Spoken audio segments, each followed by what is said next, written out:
untuk ISMA itu kita buat pendaftarannya itu nggak seasal, nggak bisa ngasal ngambil negara.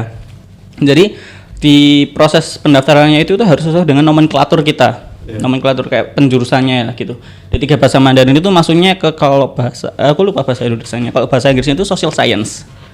Social science. Nah, ketika udah masukin data, udah input data kita dari prodi mana, nanti baru dikeluarin list mata kuliah sama negara yang bisa diambil. Nah, aku di sana ngambilnya Taiwan karena kan memang di sana kan pakai bahasa Mandarin ya. Jadi mau ngelatih gitu kan. Tapi lucunya adalah aku di sana masuknya ke jurusan Accounting and Information System. Bisa kayak gitu Kak? Jadi itu udah agak sedikit problem gitu. Jadi ini aku mungkin salah satu dari awardee ISMA yang punya special case ya, karena kan nggak sesuai jurusannya.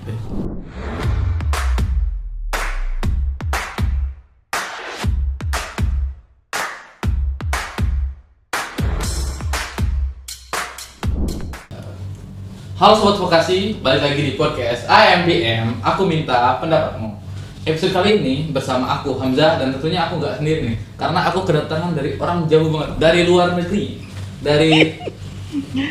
Oke, kita panggil aja langsung orang luar negeri. Oke, silakan. Oke, halo semuanya. Halo, Tachahao. Aduh. Bahasa luar negeri. Oke, Kak. Boleh mungkin kenalan dulu siapa? Oke, perkenalan dulu ya, yang lengkap ya. Oke, halo semuanya, namaku Stephen Gebranugraha, aku dari D3 Bahasa Mandarin Sekolah Vokasi UNS, dan aku adalah ISMA Awardee 2023. Aduh, keren banget gak tuh ISMA Awardee sebenarnya. Buat mungkin ada yang belum tahu kali ya Kak.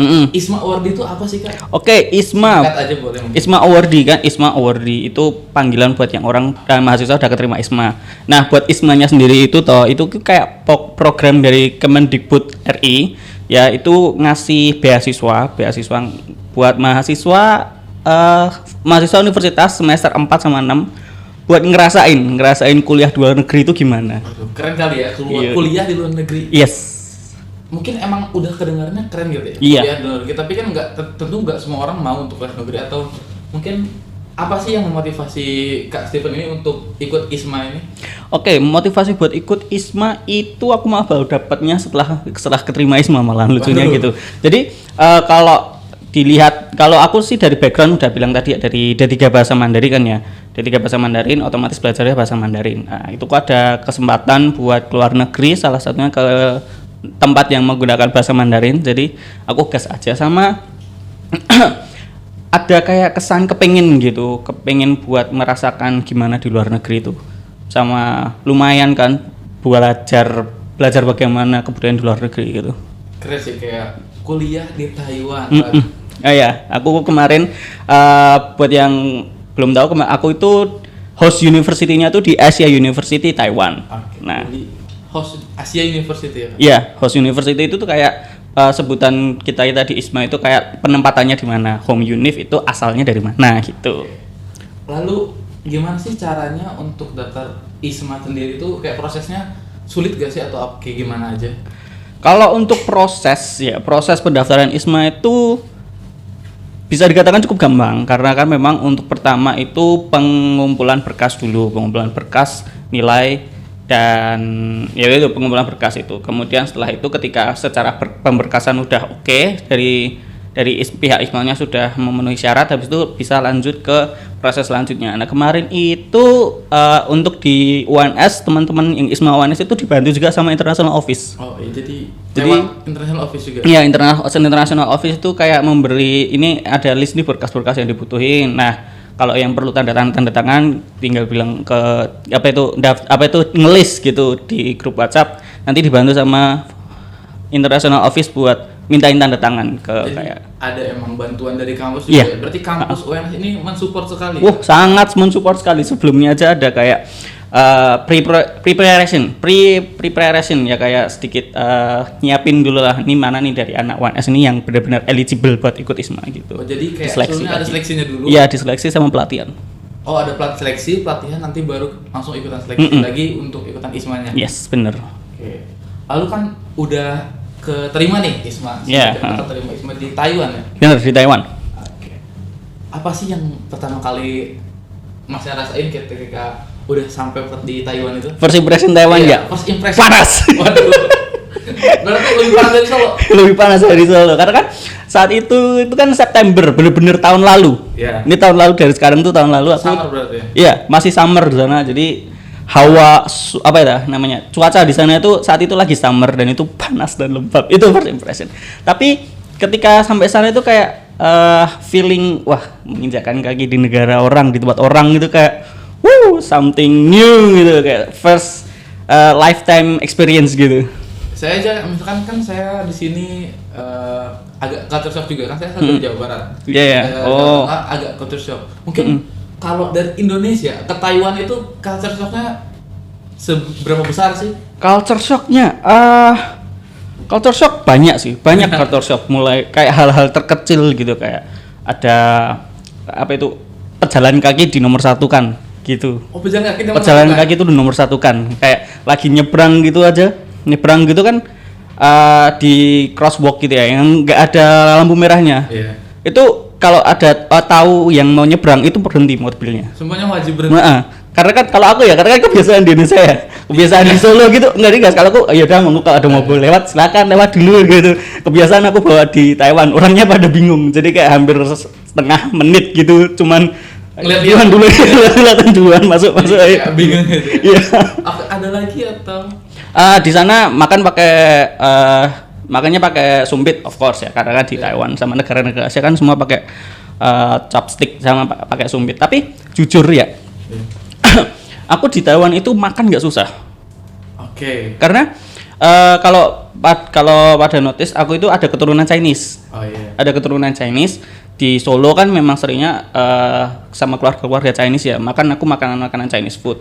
Ketika di Taiwan di sana makan nemunya ada mie sayur Chinese food gitu, aku udah oke, biasa aja gitu. Oh iya, mungkin kalau kita sama rumpun Asia mungkin masih bisa selera lidah. Iya, selera lidahnya sama. Jadi aku ketika makan di sana, oke lah. That's good.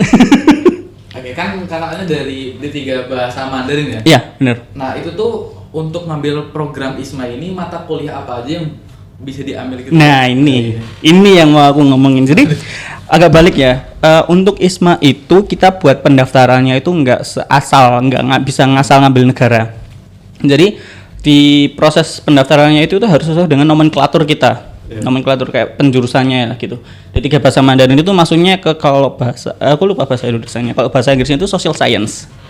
Social science. Nah, ketika udah masukin data, udah input data kita dari prodi mana, nanti baru dikeluarin list mata kuliah sama negara yang bisa diambil.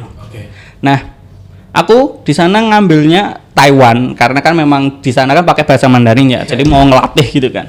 Tapi lucunya adalah aku di sana maksudnya ke jurusan Accounting and Information System.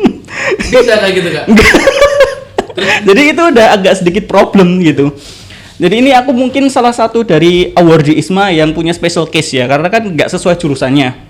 Itu dari Kaprodi, aku cerita sama Kaprodi Ibu Kristina, Kaprodi D3 Bahasa Mandarin. Tanya-tanya sama sekalian kan beliau itu PA aku, pembimbing akademiku. Jadi cerita Lause, manggilnya Lause itu bahasa Mandarinnya dosen.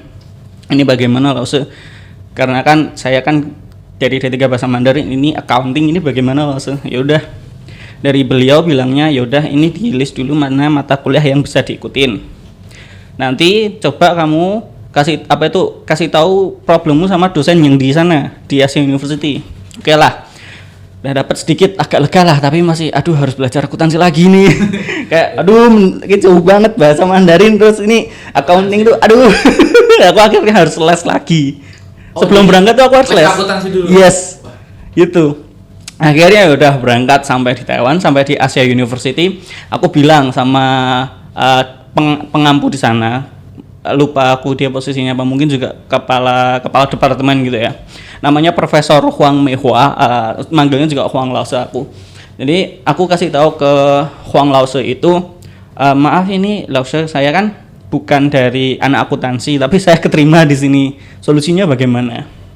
Dari Huang Lause kayak, oh begitu, ya udah gini aja, kamu besok ke kantor saya terus kita urus mata kuliahmu, kita ambilnya yang di luar dari akuntansi. Jadi dikasih bantuan saya di sana. Jadi nggak aku yang harus terpaku banget, harus belajar akuntansi, padahal nggak ada background sama sekali, gitu. Oke, Oke, jadi emang disupport sama Keprodi juga, sama yang dari Asia University juga kayak nyari solusi untuk masalah yang terjadi gitu ya? Iya benar. Aku selama ISMA di Asia University semua kegiatan ISMA itu full of support. Oke, berarti emang keren ya? Keren sih. Keren Lalu banget. kan di sana ya di Taiwan, atau kakaknya fluent bahasa Mandarin atau? Untuk fluensi bahasa Mandarin belum secara tinggi banget ya, belum tinggi banget. Tapi untuk komunikasi sehari-hari kayak mau pesen makan, mau beli barang, itu masih bisa.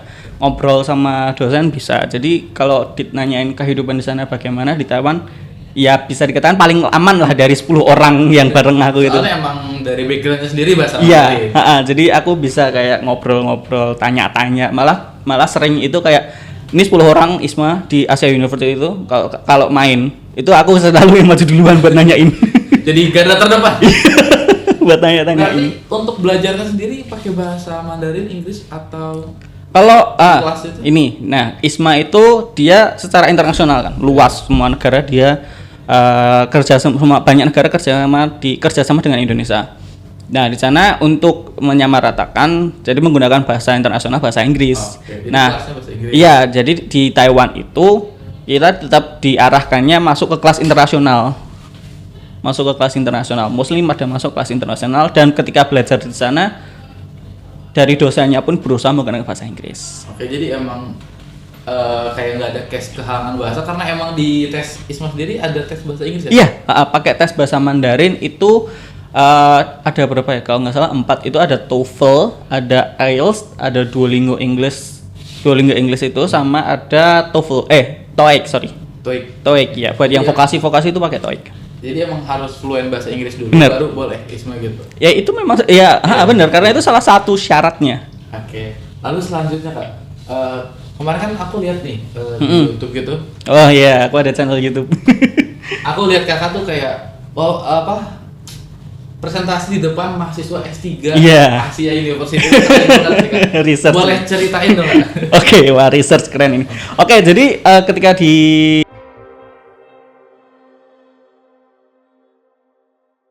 setelah aku presentasian, duduk di Profesor Masud deketin, ngasih tahu gini, Steve, kamu minggu depan datang ke kelas saya ya. Kelas apa Profesor? Kelas Strategic Human Resource Management. Waduh. Itu presentasiin ulang ya itu ya. Aku kayak oke, Prof itu kelas apa? Itu kelas PhD. Aku langsung hah? Aku terima ISMA Award itu banyak wawasan yang kebuka, banyak kayak aku lagi sadar, oh beasiswa itu sangat benar-benar ngasih banyak benefit, serius demi apapun. Banyak sekali benefitnya, mungkin banyak kepo cari semua info soal beasiswa, soalnya mereka ternyata itu info beasiswa itu sangat tersebar banyak, salah satunya ISMA ini. Jadi buat teman-teman yang pengen kayak dapat beasiswa atau pengen ngerasain kayak aku ISMA gitu, boleh gitu cari aja info soal ISMA, biasanya nanti akhir tahun